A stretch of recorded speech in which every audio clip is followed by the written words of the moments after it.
5절부터 13절까지의 말씀입니다.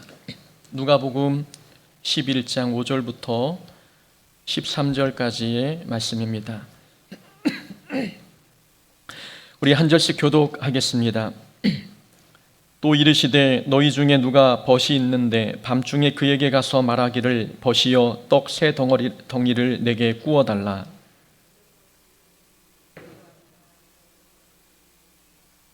그가 안에서 대답하여 이르되 나를 괴롭게 하지 말라. 문이 이미 닫혔고 아이들이 나와 함께 침실에 누웠으니 일어나 내게 줄 수가 없노라 하겠느냐.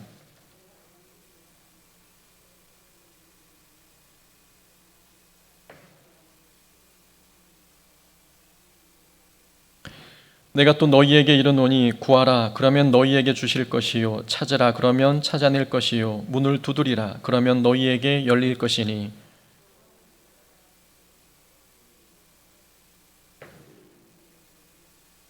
너희 중에 아버지 된 자로서 누가 아들이 생선을 달라 하는데 생선 대신에 뱀을 주며 함께 있습니다. 너희가 악할지라도 좋은 것을 자식에게 줄 줄 알거든 하물며 너희 하늘 아버지께서 구하는 자에게 성령을 주시지 않겠느냐 하시니라. 아멘. 오늘 말씀 통해서 나눌 설교 제목은 기도는 거래가 아니라 교제이다 라는 제목입니다. 미국의 아브라함 링컨 대통령은 기도를 많이 한 사람입니다. 미국 남북 전쟁이 일어났을 당시 링컨은 북쪽군에 속해 있었지요. 북군은 병사의 숫자가 많았고 여건상 모든 면에서 남쪽보다 유리했지만 남군의 용장 로버트 리 장군 때문에 늘 패배하기만 했습니다. 이 일로 링컨은 하루에 2-3시간씩 하나님께 기도했습니다. 어느 날 북군의 지도자들이 모여서 대통령을 위로하는 시간이 있었습니다. 한 교회 대표가 링컨에게 다가와 이렇게 이야기합니다. 각하, 우리는 날마다 하나님이 우리 북군의 편이 되어주셔서 북군이 승리하게 해달라고 눈물로 기도하고 있습니다. 그러자 링컨이 대답했습니다. 그렇게 기도하지 마십시오. 하나님께서 우리 편이 되어달라고 기도하지 말고 우리가 항상 하나님 편에 서 있게 해달라고 기도하십시오 라고 이야기했습니다. 기도가 무엇인지 정확하게 핵심을 짚어주는 일화입니다. 기도는 내 뜻을 이루는 것이 아니라 하나님의 뜻을 이루는 것입니다. 하나님의 뜻을 이루기 위해서는 우리가 항상 하나님 편에 서 있어야 하지요. 자신이 원하는 것을 이루기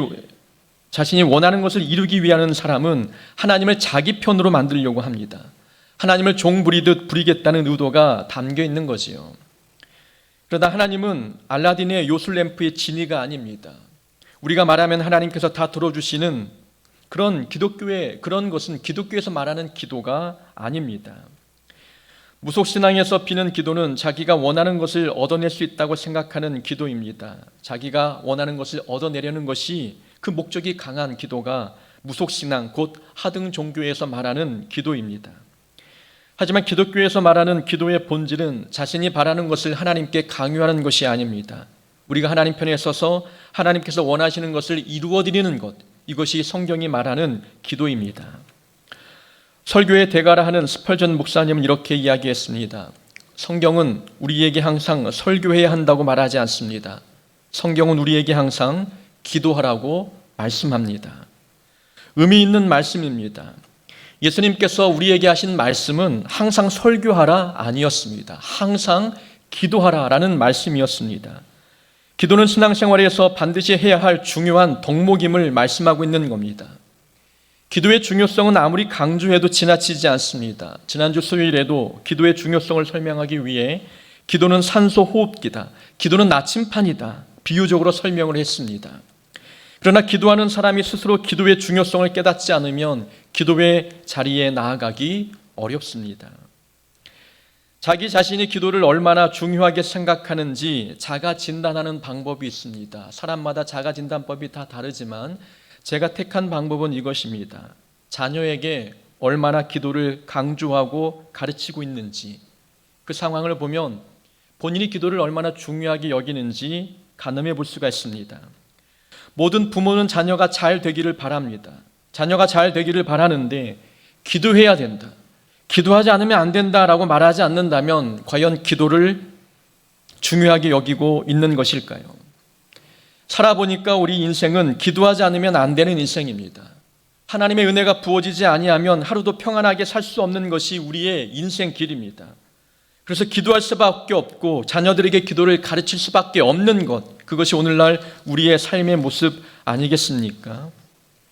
인생의 중요한 기도에 놓여있는 자녀들에게 기도해라 한마디 말하는 것, 쉬운 것 같지만 본인이 기도의 능력을 믿지 못하면 기도해라 라고 말하기 어렵습니다. 기도의 거장들이 기도에 대해서 이렇게 말씀했습니다. 기도하지 않고 성공했으면 성공한 그것 때문에 망한다. 스펄전 목사님의 이야기입니다. 기도의 성자인 E.M. 바운저는 이렇게 이야기합니다. 기도의 실패자가 바로 삶의 실패자이다. 칼빈은 좀 더 과격하게 표현했습니다. 어려운 환경에서 기도하고 싶은 마음마저 없다면 우리는 짐승만도 못한 자이다. 내가 일하면 내가 일하는 것이지만 내가 기도하면 하나님께서 일하신다. 패트릭 존스톤의 이야기입니다. 매추엘리 신학자는 이렇게 이야기했습니다. 기도가 아침에 열쇠가 되고 저녁에 자물쇠가 되게 하라. 악마의 한 가지 관심은 그리스도인들이 기도를 하지 못하게 하는 것이다. 악마는 기도 없는 성경 공부, 기도 없는 봉사, 기도 없는 종교의식을 결코 두려워하지 않는다. 악마는 우리의 수고를 비웃고 우리의 지혜를 조소하지만 우리가 기도할 때 떤다. 사무엘 차들에게 이야기입니다. 기도의 거장들의 기도에 대한 이 고백은 책상에 앉아 연구 끝에 내린 정의가 아닙니다. 기도에 대한 이 멋진 이 명언들은 기도를 통해서 얻은 본인들의 간증입니다. 오랜 세월 기도를 경험하고 보니 기도는 이런 것이다 라고 정의를 내리게 되었던 것이지요. 기도는 우리는 기도를 통해서 나에게 기도는 어떤 의미로 다가오고 있습니까? 나만이 세워놓은 기도의 정의가 있습니까? 기도해보니까 기도는 이런 것이다 라고 다른 사람들에게 설명할 수 있는 자기만의 간증이 있으십니까? 우리는 지난주 수요일에 예수님께서 가르쳐 주신 기도를 살펴보면서 기도에 대한 몇 가지 정의를 내렸습니다. 기도는 주문이 아니라 삶이라고 말씀을 드렸습니다. 기도는 말로만 떠드는 것이 아니라 기도한 대로 사는 것이 하나님께서 원하시는 삶의 모습이라고 말씀을 드렸지요.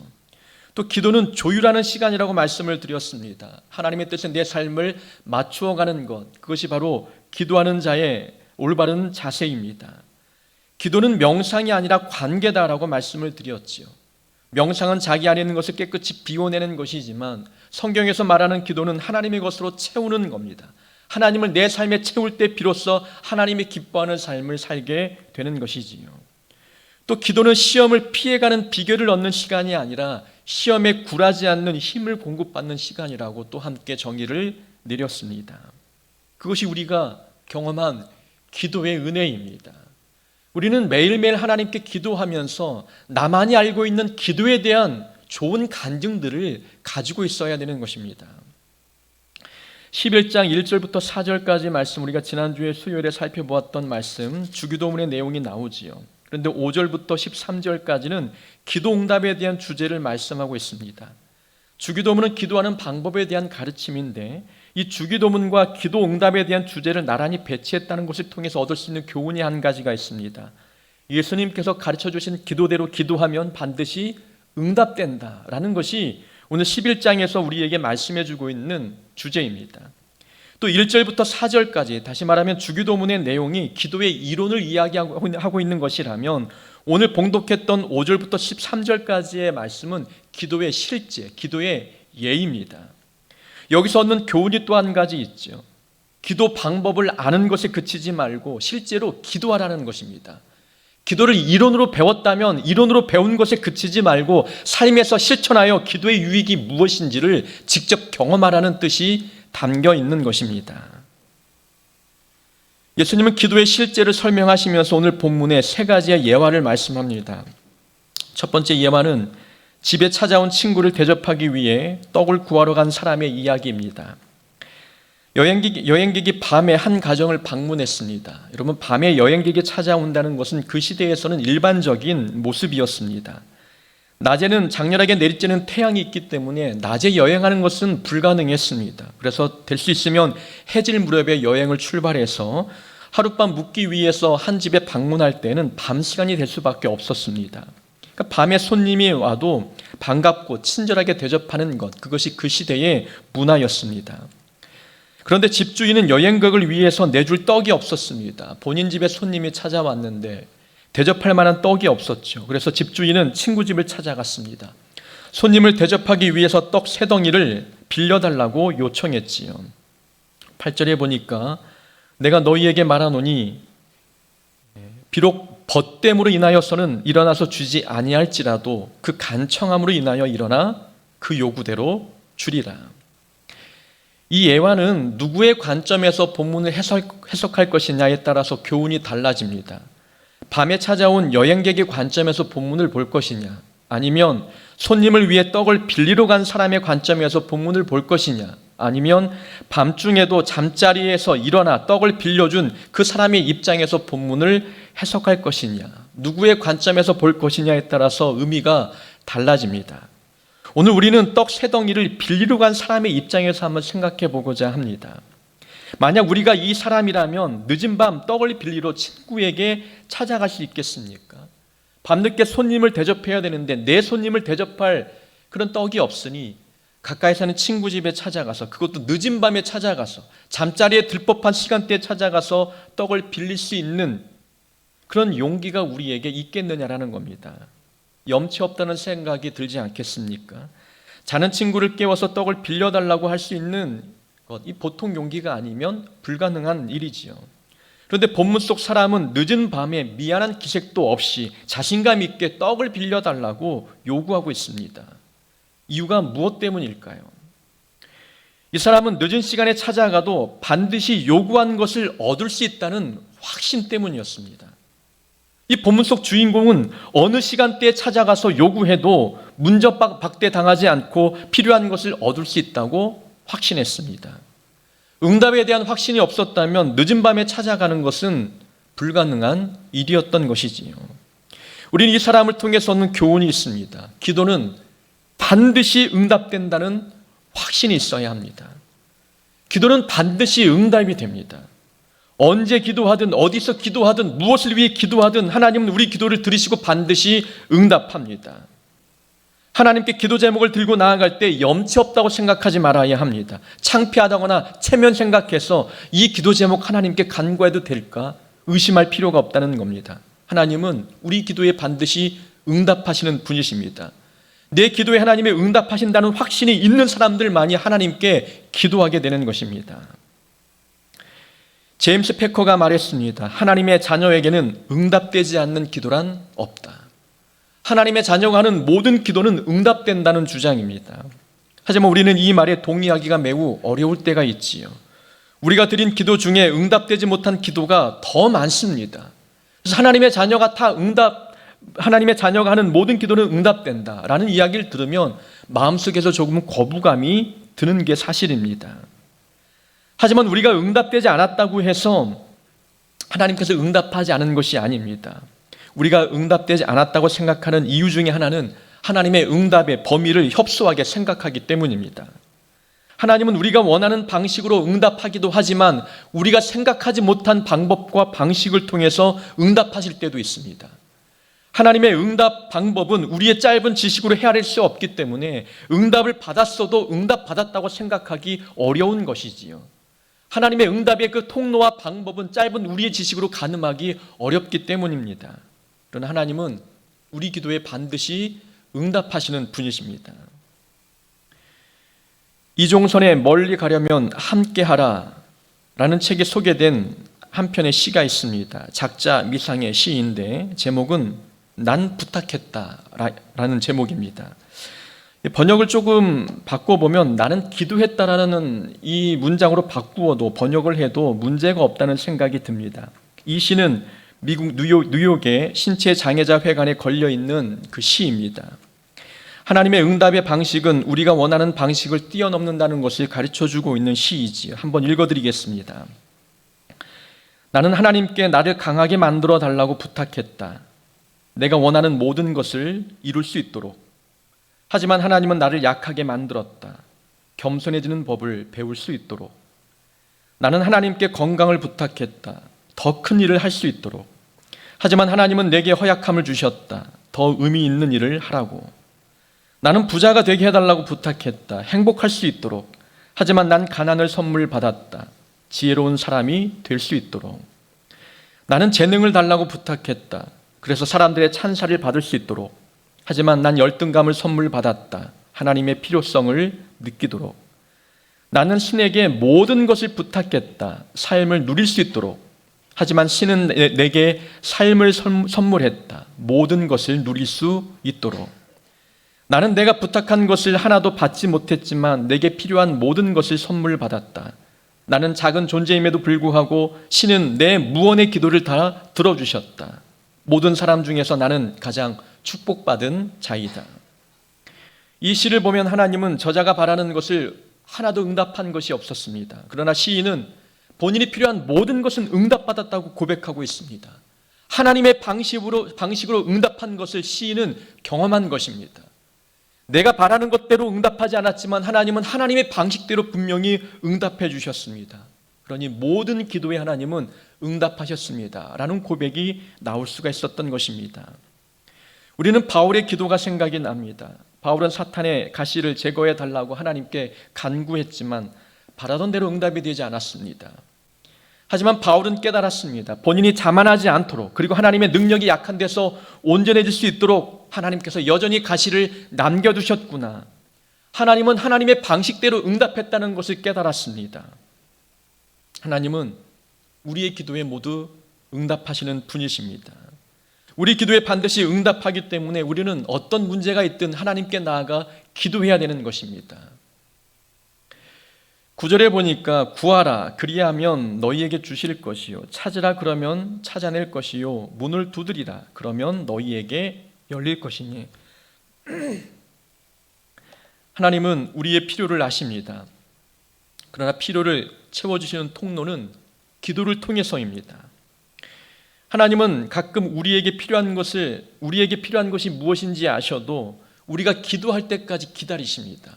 기도하기 전에는 주지 않을 때가 있는 거지요. 이럴 때 우리는 이런 생각이 듭니다. 꼭 기도해야 되는가? 하나님은 나의 필요를 다 아시는데 꼭 기도해야 될까? 꼭 두드려야 문이 열리는 것이고 찾아야 찾는 것일까? 하나님은 왜 알아서 주시지 않으실까? 라는 생각을 가질 때가 있습니다. 이렇게 생각하는 이유는 기도는 거래라고 생각하기 때문에 그렇습니다. 기도는 거래가 아니라 하나님과의 교제입니다. 하나님은 기도를 통해서 우리와 교제하기를 원하십니다. 문을 두드리면 하나님께서 열어주시고 찾으면 찾게 하시는 이 주고받는 행동, 이것은 소통입니다. 하나님은 문을 우리를 향해서 활짝 열어주실 수도 있지만 두드릴 때까지 기다리는 겁니다. 우리가 기도하면 하나님은 반응하시고 우리가 간구하면 응답하시고 주고받는 소통을 통해서 하나님은 우리와 교제하기를 원하시는 것입니다. 원하는 것만 얻고자 하는 사람에게는 두드리는 행위와 찾는 행위가 불필요하다고 생각할 것입니다. 하나님이 사랑이시라면 구하지 않아도 주셔야 되는 것 아니냐라고 볼멘 소리를 하기도 하지요. 기도를 거래로 생각하기 때문입니다. 기도를 통해 하나님과 거래하는 사람에게는 기도는 귀찮은 것이 됩니다. 그러나 기도를 교제로 생각하는 사람에게는 기도 자체가 행복이고 즐거움입니다. 은행을 가는 이유는 거래하기 위함입니다. 거래를 위해 은행에 가는 발걸음은 크게 즐겁지만은 않습니다. 그러나 은행에서 일하는 한 자매를 좋아하게 된다면 이야기는 달라지지 않겠습니까? 은행에 가는 발걸음이 가볍고 즐겁습니다. 매일 가고 싶을 겁니다. 군대에 있을 때 한 병사가 은행에 있는 한 자매를 좋아했습니다. 외출 나갈 때마다 은행을 들리는데 갈 때마다 100원을 찾고 100원을 입금하는 일을 했습니다. 항상 그 자매가 있는 창고에 가서 100원 찾겠다고 적어서 100원을 찾고 다시 100원을 입금하는 겁니다. 거래하기 위해 가는 게 아니라 교제하기 위해서 가는 겁니다. 은혜에 가는 목적이 만나고 싶고 대화하고 싶은 목적 때문입니다. 기도가 거래의 목적이라면 기도의 자리에 나가는 것은 필요할 때만 나갑니다. 근데 기도 자체가 하나님과의 교제의 목적을 두고 있는 사람은 기도 자리에 나가는 그 자체가 행복이고 기쁨이 될 수밖에 없습니다. 기도를 거래라고 생각하는 사람에게 나타나는 특징이 있습니다. 그런 사람은 응답에 초점을 맞추고 응답이 더디면 조급해집니다. 하나님 제게 취업시켜 주시면 하나님을 위해 헌신하겠습니다. 하나님과 거래를 하는 모습들이 우리에게 있지 않습니까?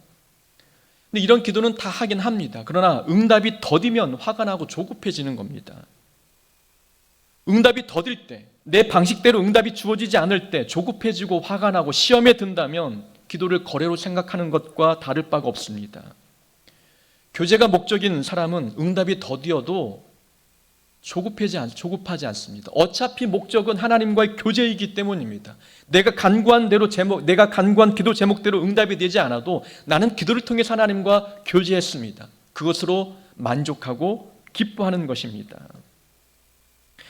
젊을 때 데이트할 때 여러분 어떻습니까? 많이 걷지 않았습니까? 공원을 걷고 또 버스를 타고 집에 갈 수 있지만 집까지 걸어갈 때가 많습니다.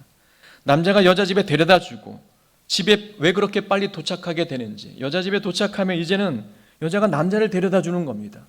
남자 여자 집을 몇 번 왕복하고 나서야 헤어지는 이 결말들 우리는 많이 경험하지 않았습니까? 집에 빨리 가는 게 목적이 아니기 때문인 겁니다. 교제가 목적이고 사랑의 관계를 맺는 것이 목적이기 때문에 어디를 가든 그저 둘러가는 길이라면 목적지에 빨리 가지 않아도 그것만으로도 행복한 것입니다. 기도가 바로 이런 것입니다. 응답이 더디어도 교제가 목적인 사람은 실망하지 않습니다. 응답이 더디어도 시험에 들지 않는 것이지요. 예수님은 우리에게 기도를 가르쳐 주실 때에 일용할 양식을 구하라고 말씀하셨습니다.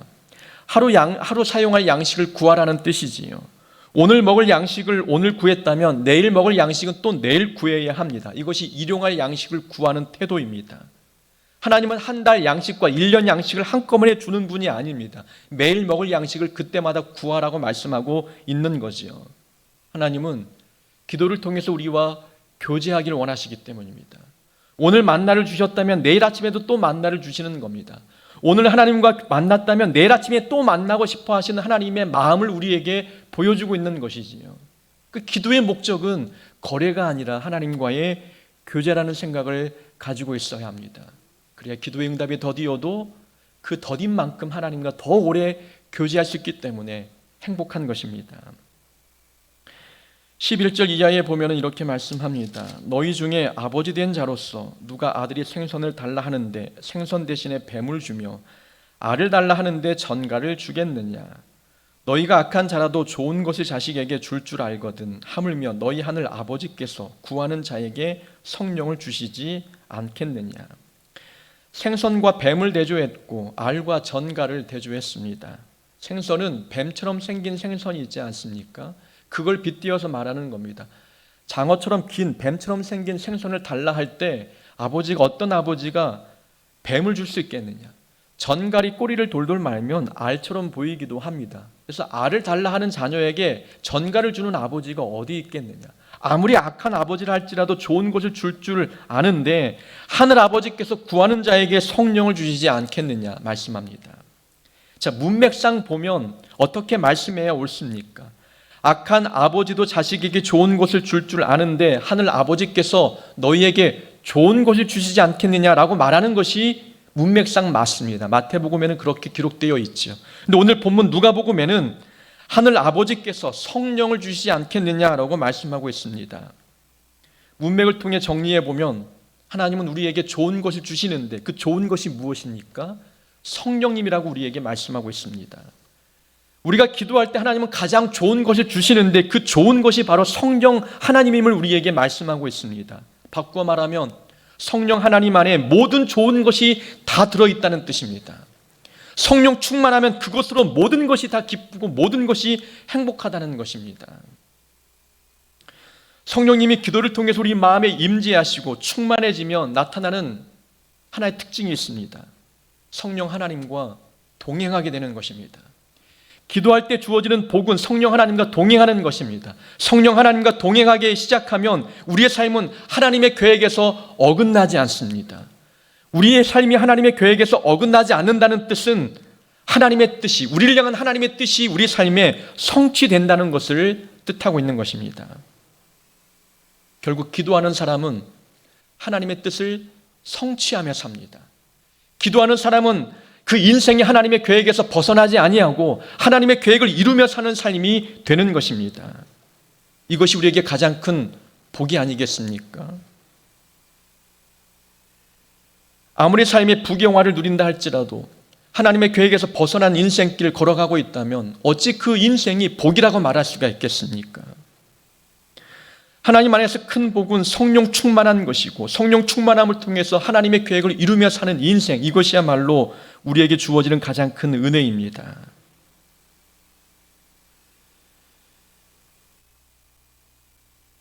기차가 가는 목적은 선로를 벗어나지 않는 것이 가장 좋은 일이고, 올바른 목적지에 바르게 가는 것, 기차의 목적은 거기에 있습니다. 기차에 무엇이 실었느냐, 얼마나 많은 금괴를 실었느냐, 이것은 중요한 것이 아니라 기차가 선로를 벗어나지 않는 것, 목적지에 바르게 도착하는 것, 이것이 기차에게는 더 좋은 것입니다. 믿음의 길을 걸어가면서 우리가 구원의 길에서 벗어나지 않는다는 것이야말로 가장 큰 선물입니다. 하나님이 원하시는 그 목적지에 우리의 인생이 바르게 도착하게 된다는 것, 이것이야말로 무엇과도 바꿀 수 없는 복입니다. 그래서 우리는 기도해야 되는 것입니다. 하나님의 계획에서 벗어나지 않기 위해서 기도해야 되는 것이고, 성령 충만하여 내 삶을 통하여 하나님의 뜻을 이루어드리기 위해서 우리는 기도해야 되는 것입니다. 기도는 성도들만이 할 수 있는 특권입니다. 기도하는 법을 예수님께서 가르쳐 주셨지만 실제로 기도하지 않으면 기도의 유익을 경험할 길이 없습니다. 기도는 반드시 응답됩니다. 언제든 어디서든 무엇이든 하나님께 간구하면 하나님은 반드시 응답해 주십니다. 그리고 기도는 거래가 아니라 하나님과의 교제입니다. 기도는 하나님의 뜻을 내 삶에 이루어지게 만드는 힘, 그 힘을 공급받는 것이 바로 기도의 역할입니다. 기도할 시간이 없으십니까? 마틴 루터는 이렇게 이야기했습니다. 나는 오늘 해야 할 일이 많기 때문에 기도하는 시간을 갖기 위해서 1시간 일찍 일어난다. 우리는 하나님 앞에 해야 할 일이 많기 때문에 기도해야 합니다. 영적인 전쟁터에 살아가고 있는 우리의 삶이기 때문에 기도하지 않고는 승리하며 살아가기 어렵습니다. 우리는 되는 대로 사는 자가 아닙니다. 하나님의 계획을 이루며 사는 자이지요. 영적인 전쟁터에서 우리는 날마다 패배하며 죄의 포로가 되며 사는 것, 그런 삶은 의미가 없습니다. 이왕 신앙생활 하는 것 날마다 승리하며 살아가야 되지 않겠습니까? 그러기 위해서는 기도해야 되는 것입니다. 우리 공서북교에 속해 있는 모든 성도님들은 날마다 기도함으로 하나님께서 주시는 좋은 것을 선물로 누리며 살아가는 자가 되어야 될 줄로 믿습니다. 그런 삶이 되기를 주의 이름으로 축원합니다. 아멘.